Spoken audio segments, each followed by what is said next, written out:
अंडमान निकोबार द्वीप समूह का भरोसेमंद YouTube news channel the echo of India. Shifa's mainland health care Andaman Nicobar Shri Vijayapuram में लेकर आए हैं फ्री फर्टिलिटी और गायनिक कैंप इस महीने की 25 और 26 तारीख को सुबह 10 बजे से शाम 4 बजे के बीच गुरुद्वारा लेन स्थित शीफा मेनलैंड हेल्थ केयर में निःशुल्क फर्टिलिटी और गायनिक कैंप। रजिस्ट्रेशन के लिए कांटेक्ट करें डॉक्टर रुकियाल फातिमा के फोन नंबर 7679348664 या 9933296009। तो याद रखिएगा, इस महीने की 25 और 26 तारीख को सुबह 10 बजे से गुरुद्वारा लेन स्थित शीफा मेनलैंड हेल्थ केयर में फ्री फर्टिलिटी और गायनिक कैंप। तुरंत संपर्क करें शीफा मेनलैंड हेल्थ केयर से। ऑन द स्पॉट 25 तारीख को भी मौके पर भी आकर इस सुविधा का लाभ उठाया जा सकता है।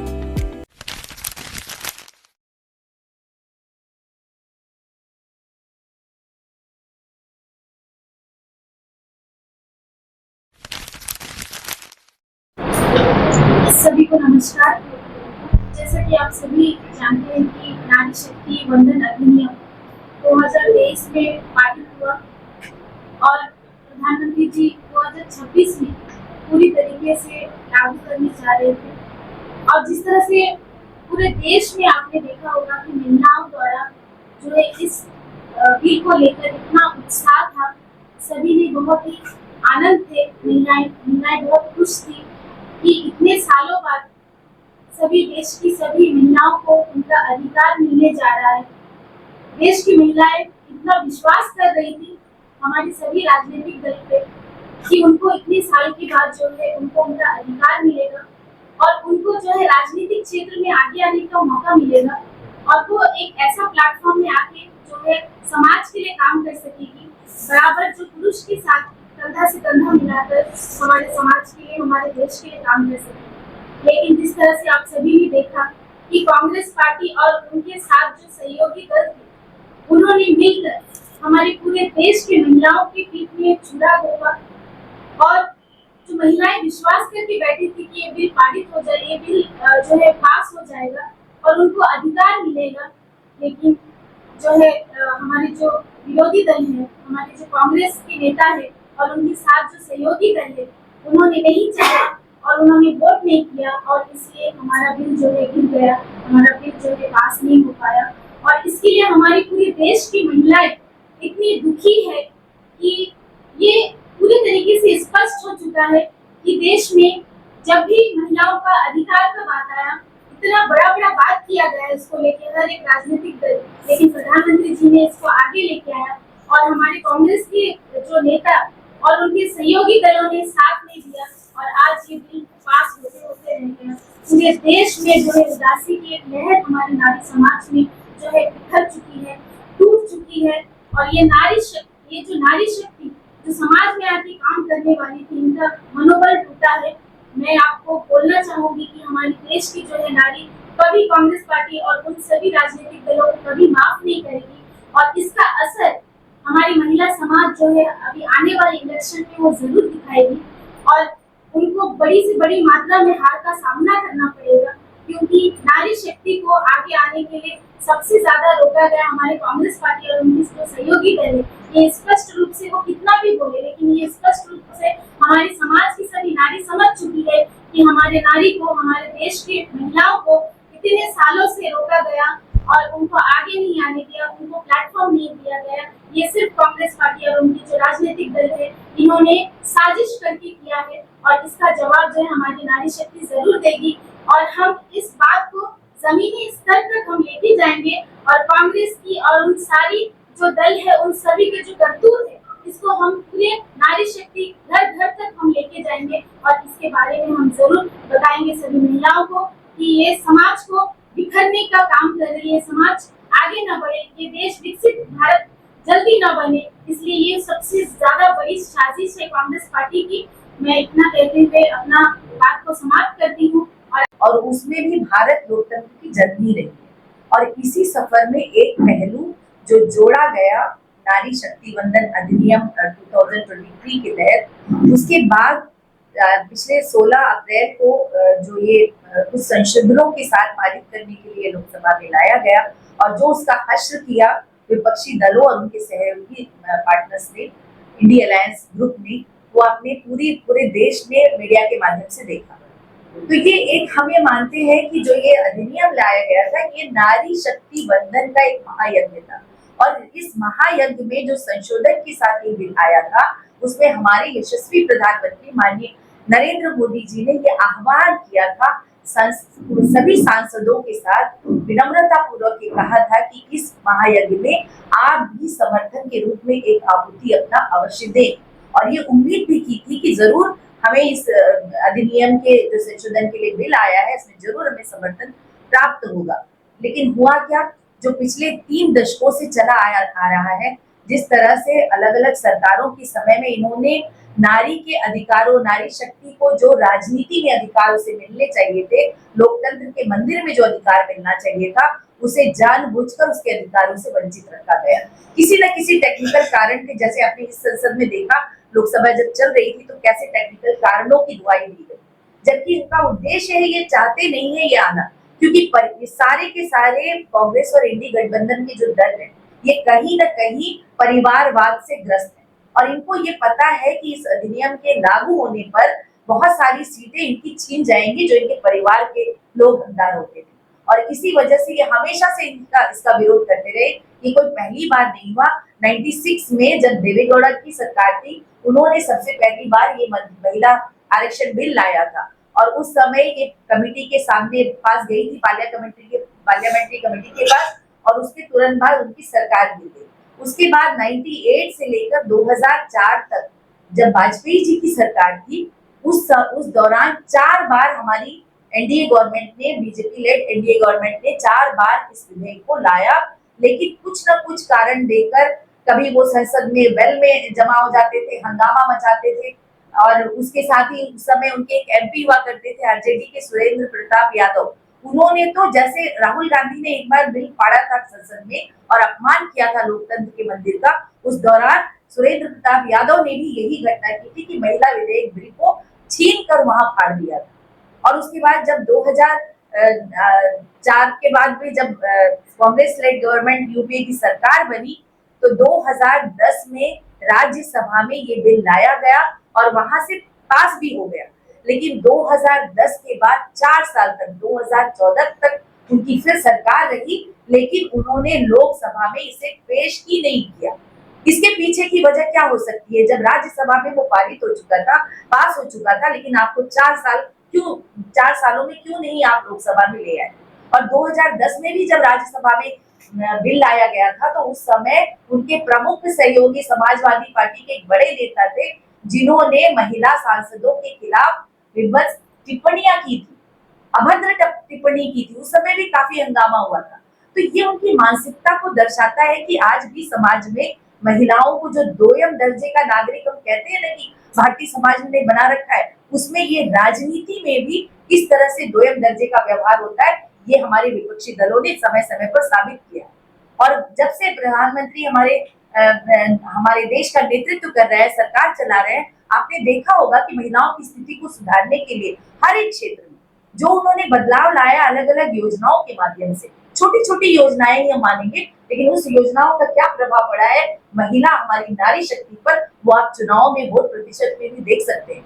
मैं बेसिकली उत्तर प्रदेश से हूँ, उत्तर प्रदेश, बिहार में, वहां परिवारों में वोट डालने के पहले एक निर्णय होता है कि मुखिया जो होता है वो कह देता है कि भाई आज इस पार्टी को हम वोट डालने जाएंगे, लेकिन वहां तब भी भीतर घूंघट में रहते हुए भी महिलाओं ने क्यों मोदी सरकार का समर्थन किया?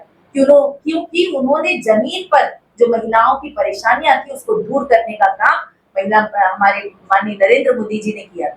और उसके बाद आज जब हमारी सरकार इस स्थिति में थी कि नारी वंदन शक्ति वंदन अधिनियम ले आई 2023 और 2026 में ये प्रयास हमने किया, क्योंकि अधिनियम में ये प्रावधान दिया गया था कि जनगणना होने के बाद परिसीमन के पश्चात इसे लागू किया जाएगा। लेकिन कहीं ना कहीं 3 दशकों से जिस अधिकार को, महिला के अधिकार को छीना गया, क्या ये हमारी सोच गलत थी, सरकार की सोच गलत थी कि कुछ संशोधनों के माध्यम से क्यों ना उस अधिकार को हम 2029 में ही लागू करें और हमारी महिला प्रतिनिधि राजनीति में जुटकर आए। और जो संख्या आज दिख रही है, उस संख्या में नीति निर्धारण में भी सक्रिय भागीदारी देते हुए हमारी महिलाएं आगे बढ़ी। ये सोच के पीछे क्या सोच, और क्या इससे ज्यादा एक प्रधानमंत्री और हमारी सरकार इतनी अच्छी सोच से ज्यादा क्या बोल सकते, इसके पीछे हमारी क्या मंशा रही होगी? क्या हम महिलाओं को आगे बढ़ना नहीं देना चाहते थे? आप मेरे सभी इलेक्ट्रॉनिक्स एवं प्रिंट मीडिया, यूट्यूबर एवं अन्य क्षेत्र से जुड़े मीडिया कर्मी भाइयों और भगिनी, आज देखिए ये जो नारी शक्ति अधिनियम बिल जो कांग्रेस पार्टी ने एक काला अध्याय जो लिखा, इसको भारतीय जनता पार्टी कितना गंभीरता से ले रही है। आज हमारे बीच में अंडमान निकोबार दिल्ली से लगभग 2500 किलोमीटर दूर है, आज हमारे बीच में जॉर्ज कुरियन जी, केंद्रीय मंत्री अल्पसंख्यक मामले, पशुपालन, डेयरी एवं फिशरीज, आज हमारे बीच में आए हैं। मित्रों, ये बड़ा देश का दुर्भाग्य है। लोकतंत्र के ऊपर में जितने काले धब्बे लगाए हैं वो कांग्रेस पार्टी ने ही लगाए हैं। हम लोग को सबको पता है, इस देश के अंदर में जो हमारा इतना सुनहरा मतलब सुंदर लोकतंत्र था, जो हमारे ऊपर कोई उंगली नहीं उठाता था, आज उस लोकतंत्र को इमरजेंसी ला करके इंदिरा गांधी ने हमारे ऊपर में विश्व में हमको बहुत नीचे गिराया। उसी तरह से आज जो नारी शक्ति अधिनियम बिल को कांग्रेस एवं उसके सहयोगी दलों ने गिराया है, ये बहुत ही दुर्भाग्यपूर्ण और बहुत दिन तक याद इस चीज को रखा जाएगा। मित्रों, समाजवादी पार्टी में अगर डिम्पल यादव लगातार एमपी बनती हैं, उनको कोई आपत्ति नहीं है। डीएमके पार्टी में करुणानिधि जी की बेटी बहुत लंबे समय तक अगर सांसद चुन के आती हैं, उनको करीमुद्दीन जी, तो उनको कोई आपत्ति नहीं है। इसी तरह से राष्ट्रीय जनता दल की मीसा भारती जी चुन के बिहार से आती हैं, उनको कोई आपत्ति नहीं है। पिछले 20 साल से अगर ममता बनर्जी पूरा बंगाल पर राज कर रही हैं, उनको कोई आपत्ति नहीं है। लेकिन आज मेरी गरीब, खेतिहर, मजदूर, ट्राइबल, ओबीसी, अन्य महिलाओं को आज ये जो शक्ति मिलने जा रही थी, आज उस शक्ति को छीन करके फिर एक काला अध्याय विपक्ष ने लिखा है। मित्रों, 2023 में जब एक बिल पेश किया गया, पारित हुआ, तो यही विपक्ष बोलता था, मीडिया मेरे भाई जानते हैं, बहनें जानती हैं, कि इसको 2029 में ही लागू किया जाए। जब हमारी सरकार सोचती थी कि 2034 में करेंगे, जैसे कि हमारे नरेंद्र मोदी जी का कमिटमेंट रहता है कि सबका साथ, सबका विकास, सबका प्रयास, तो उन्होंने इस विपक्ष की बात को गंभीरता से लिया और अपनी टीम को लगा दिया कि भाई इस चीज को हम लोग 2029 तक ही क्यों न ले आ जाए। उसी के चलते 16, 17, 18 तारीख को एक विशेष सत्र बुलाया गया और उस विशेष सत्र में परिसीमन के साथ हम लोगों ने कितनी संख्या बढ़ रही थी और 33% हमारी महिलाएं, जो कि आज इस देश के लोकतंत्र में विश्व में नाम होता, ऐसा बिल पास होने जा रहा था, लेकिन कोई टेक्निकल कारण, कोई अन्य बहाने लगा करके विपक्ष ने इसको गिरा दिया। भारतीय जनता पार्टी को दूर दूर तक इसकी उम्मीद नहीं थी। अगर ऐसी उम्मीद होती तो हम ये बिल लाते ही नहीं, क्योंकि ये विपक्ष ने कहा था 2023 में कि भाई इसको 2029 तक क्यों नहीं लागू किया जा सकता। तो हम लोग यही सोच के लाए कि भाई जब 2029 उन्होंने बोला, तो ये 2029 तक हम जो है इस बिल को लागू कराएंगे, इसलिए हम लोग लेकर के इसको आए। लेकिन जिस तरह से किसी भी विपक्षी दल का कोई सहयोग नहीं मिला, बहुत ही दुखद बात है। आज पूरा देश में हमारी भारतीय जनता पार्टी के द्वारा इसी तरह की प्रेस वार्ता की जा रही है। हजारों की संख्या में मेरी बहनों ने मुझे खुद फोन किया, हमारी पार्टी से विलंब नहीं करती कि ये जो किया है विपक्ष ने, इसका खामियाजा विपक्ष को जल्दी ही भुगतना पड़ेगा। जैसे कि उन्होंने कई बार आपने देखा होगा, एक समय था लगभग 80% भूभाग पर कांग्रेस पार्टी का राज हुआ करता था। आज मुश्किल से 100 सीट तक भी नहीं पहुंच पाते। कारण क्या है? इतनी पुरानी पार्टी, इतना सब कुछ उनका अनुभव, लेकिन आज क्यों वो गायब होते जा रहे हैं और भारतीय जनता पार्टी लगभग 80% क्षेत्र में आज अपनी सरकार चला रही है। क्यों? क्योंकि हम सबको लेकर के चलने की हमारी आदत है, चाहे हमारा छोटा समाज हो, चाहे हमारा सेवा समाज हो, चाहे हमारा ओबीसी समाज हो, हम सब समाज को, मुस्लिम समाज हो, सब समाज को लेकर के हम चलते हैं। मैंने जो अपना अनुभव देखा है 2014 से, जो मैं देख रहा हूं, कांग्रेस पार्टी और विपक्ष का विरोध करना एक आदत बन चुकी है। हमने अपनी मुस्लिम महिलाओं के लिए 3 तलाक बिल लाए। कितना सुंदर बिल है कि आज मेरी बहन को, अगर हमारी मुस्लिम समाज की बहन है, अगर सब्जी में नमक कम हो जाए और 3 बार तलाक बोल दिया जाए तो बेघर हो जाती है। उसको एक सम्मान देने के लिए, उसको एक कानून के अंदर में बांधने के लिए बिल लाए। पूरा समाज ने विरोध किया, लेकिन वो बिल किसी भी तरीका से हमारा लागू हुआ। ऐसे ही आर्टिकल 370 हटाने की जब बात आई, विरोध किया। कोई भी चीज इतना भी अच्छा हो देश के अंदर में, इन्होंने एकीकरण कर लिया है कि इस राष्ट्रभक्त सरकार का, इस देशभक्त सरकार का हमको विरोध करना है। और इनका विरोध करने की आदत चलते चलते ऐसा हो गया, आपने खुद देखा होगा, अभी राहुल गांधी जी केवल एक पिकनिक की तरह चुनाव को समझते हैं। सर नमस्कार, मैं Rakesh Chandralal bank of India news channel से हूँ। आपने बहुत अच्छी बातें बताई, विस्तार से बताई है, जो हमें इस समय में आया। 89 में अटल कमीशन आया था, बीपी सिंह की सरकार थी और भाजपा उसमें समर्थन दिया था, बाहर से सीपीएम भी दिया था। और 90 में फिर जब अडवाणी जी की रथ यात्रा बिहार में रोक दिया गया था, तब समर्थन वापस भी ले दिया था। रिजर्वेशन वोटम भी दिया गया था ओबीसी को 27%। वहां तक भी उस टाइम भी आरक्षण दिया गया था। आरक्षण का मुद्दा अब भी चल रहा है और जिस प्रकार से जो सीटों की संख्या बढ़ाई जा रही है, डिलिमिटेशन किया जा रहा है, तो इसमें क्या ये जो मौजूदा जो वर्तमान जितने भी सांसद है, डिलिमिटेशन हो जाने से, सीटों की संख्या बढ़ जाने से क्या उनके निर्वाचन क्षेत्र में असर पड़ सकेगा और ये एक उनके अंदर में इनसिक्योरिटी फील हुआ, ये भी एक कारण था सपोर्ट ना करने का? ये तो सीमांतरण बोलते हैं ना, ये तो परिसीमन बोलते हैं, सीमांतरण होता है। इसका जो बॉर्डर है उसमें अंतर हो सकता है, उनके लिए भी अच्छा है, क्योंकि कितना किलोमीटर है ये सफर करना पड़ेगा, ये तो गांव में जाना पड़ेगा। ये तो ये एमपीएसपी ये सपोर्ट करते हैं, लेकिन उनका पार्टी से ना, ये तो 4 पार्टी से परिवारवादी, ये तो नहीं, ये रोक लेते हैं। ये सीमांतरण करने से ये क्षेत्र छोटा हो जाएगा। तो अभी तो 543 है, या 450 हो जाएगा, 850 हो जाएगा। अब जनरल ये 550 के नीचे हो जाएगा, तो कोई प्रॉब्लम नहीं है। महिलाओं को ज्यादा मिलेगा, महिलाओं को आरक्षण मिलेगा इसके लिए। ये तो टेक्निकल रीजन बोल रहे, टेक्निकल रीजन के कारण इन्होंने ये जनगणना रोका। और ये लोग बोल रहे कि आपका सवाल के साथ एक ये चीज बोल रहे कि दक्षिण भारत में सीट का कमी हो जाएगा।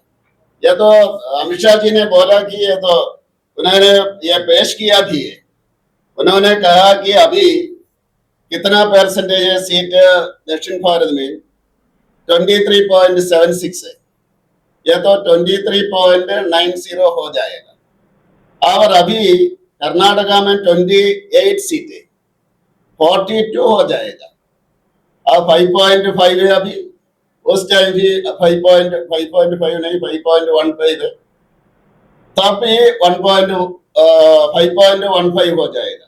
आंध्र प्रदेश में अभी 25 है, 4.60% है। ये डिलिमिटेशन के बाद ये तो 38 हो जाएगा, अगर 4.65 हो जाएगा तो ये परिसीमन के पहले तो 4.60 है, ये इसके बाद 4.65 होगा। तेलंगाना में अभी 17 सीट है, यह तो 3.13 है, यह परिसीमन के बाद 26 हो जाएगा, यह 3.18 है, 3.13 के जगह 3.18 हो जाएगा। और तमिलनाडु में 39 है, 7.18 है, अभी तो 59 हो जाएगा, 7.23 हो जाएगा, ये तो 0.05 का बढ़ोतरी है। मतलब भेदभाव कोई केरल का 20 है, 3.68 है, अभी 30 हो जाएगा, 3.68 भी हो जाएगा। यह तो पार्लियामेंट में यह तो लिस्ट देने के लिए रेडी था, इसमें शामिल करने के लिए रेडी था। अभी तो जो डिलिमिटेशन कमीशन यह तो उसके आधार पर जो इनका जो क्लेम के आधार पर यह जनगणना हो जाएगा, ये तो टाइम लगेगा। उसके बाद डिलिमिटेशन कमीशन आ जाएगा, 29 में नहीं हो पाएगा, 34 में हो पाएगा नहीं, ये तो उसके बारे में कोई जानकारी नहीं है।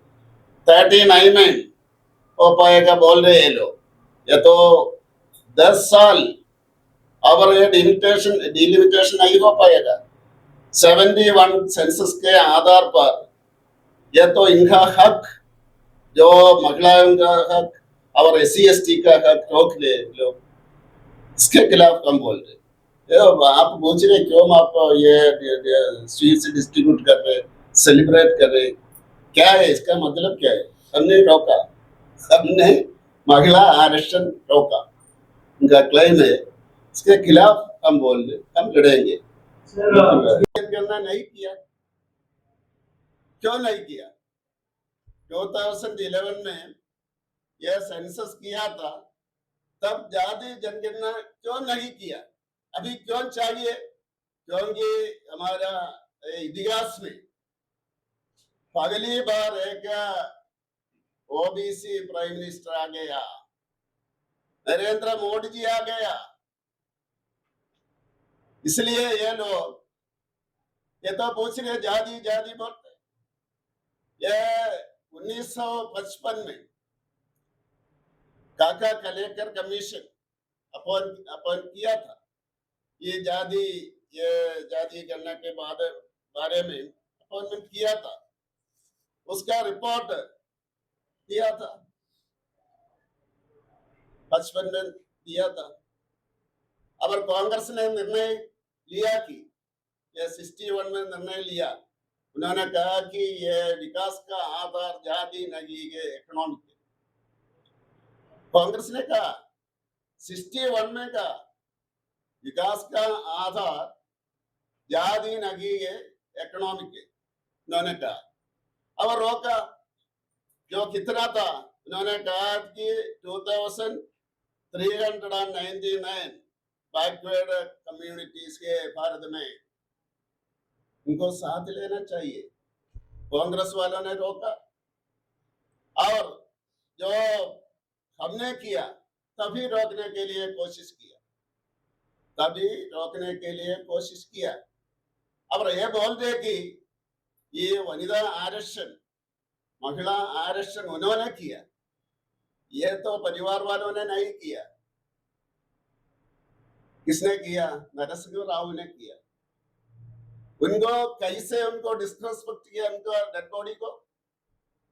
यह तो उनका मन में यह था, यह महिलाओं को आरक्षण दिया, हम नहीं चाहते थे, कांग्रेस नहीं चाहते थे।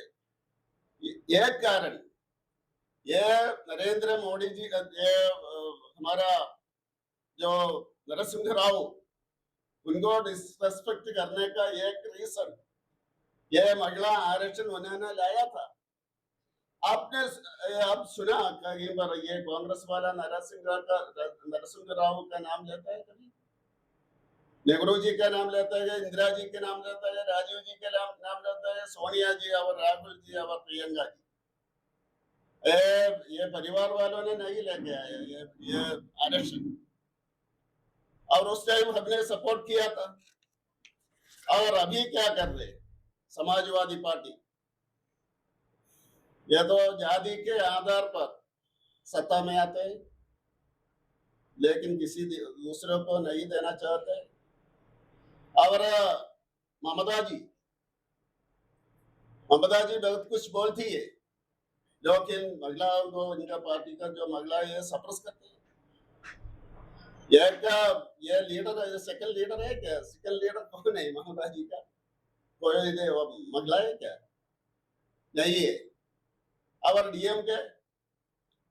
डीएमके में कितना महिला लीडर है इनका, जो परिवार के बाहर कोई नहीं है। और कांग्रेस में सिर्फ प्रियंका गांधी है। इसलिए ये उनका जो मतलब है कि ये महिला आरक्षण नहीं चाहिए, महिला आरक्षण नहीं चाहिए। इसलिए अभी पूछ रहे सर्व सहमत से ये 23 में ये विधायक पास किया था, उसमें लिखा है ये परिसीमन के बाद ये लागू करेंगे, परिसीमन के बाद लागू करेंगे। लेकिन ये जनगणना नहीं हो पाया। क्यों? उन्होंने रोका नहीं तो अभी ये खत्म होने वाला था 3 साल से। और ये 29 के पहले ये परिसीमन भी होना था, तो उन्होंने रोका, इसलिए अभी लाया। तो ये लोग बोल रहे कि हमने रोका। क्या रोका? क्या उनका ये क्लेम क्या है? ये महिला आरक्षण हमने रोका। आपने सुना होगा, इधर भी ये किया होगा, प्रेस कॉन्फ्रेंस किया होगा। हमारा ये विक्ट्री, महिला आरक्षण रोका। कांग्रेस कौन है? कांग्रेस ये टीएमसी और सपा और डीएमके परिवार पार्टी से। परिवार के बाहर कोई है उधर में, उस पार्टी में नहीं है, स्ट्रॉन्ग लीडर्स नहीं है। तो ये उनका जो क्लेम है, इसके बारे में हम बोल रहे हैं। ये विपक्ष का जो ये पार्टी से ये इधर भी प्रेस कॉन्फ्रेंस किया होगा, उन्होंने ये लड्डू डिस्ट्रीब्यूट किया होगा। किसके लिए? महिला आरक्षण हमने रोका। ये तो हम लोगों को बोल रहे, महिलाओं को बोल रहे, नारी शक्ति को रोकने के लिए उन्होंने ये रोक लिया बोल के ये स्वीट्स डिस्ट्रीब्यूट कर रहे। ये इधर का जो महिलाएं देख रहे, उनका ये प्रेस कॉन्फ्रेंस से आप सुनो, उनका दावा यही है हमने रोका। और ये तो सेलिब्रेट कर रहे, इसके बारे में बोलने के लिए मैं आ गया। लेकिन ये तो आपको रोक नहीं सकता, क्योंकि जब हम लेके आए थे 70 का फ्री 70 का हमने लेके आया था, आपने रोकने के लिए कोशिश किया था, लेकिन पास हो गए। और ट्रिपल तलाक लेके आया था, आपने रोकने के लिए कोशिश किया था, पास हो गए। यह तो सब कुछ जो हमने बोला हमने किया है। बीच में रोकते, ऐसा रोकते और आप सेलिब्रेट करते, हमने रोका बोल के ये किया है।